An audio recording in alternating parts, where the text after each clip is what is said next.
聖公會聖彼得小學嘅中樂團喺2013年成立，12多年間，憑住堅持與熱忱，由一個僅15人嘅小樂隊發展至今日60人嘅樂團。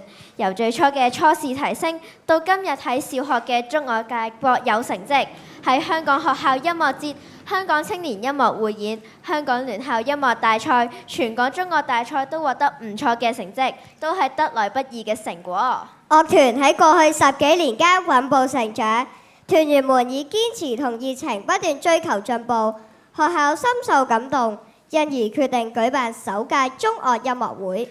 本屆音樂會名為弦歌同訴，弦歌出自《莊子秋水篇》當中所講嘅弦歌不絕，教化從不止息嘅精神喺校園裏面綿延迴響，而同訴就係大家懷住同一個對學校、對音樂熱愛嘅情懷。無論大家身在何方，呢種情愫都會連結住每一位聖彼得人。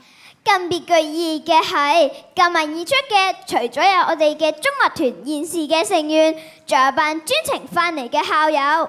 今日佢哋懷住對母校同中樂嘅心情，同師弟師妹同台合奏，呢份傳承同團聚，正正呼應住今晚音樂會嘅主題——弦歌同訴。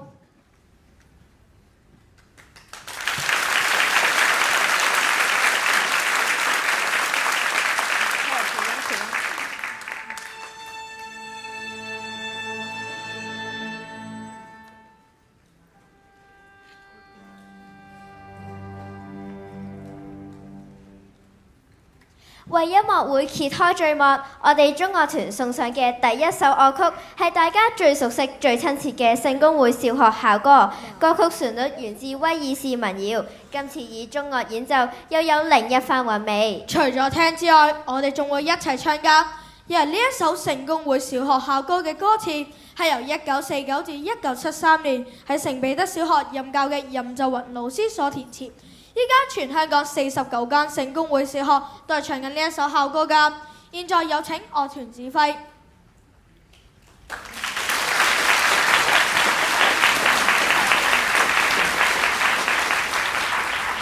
請各位起立，我哋同唱校歌。歌詞印喺長刊嘅第20頁。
各位請坐。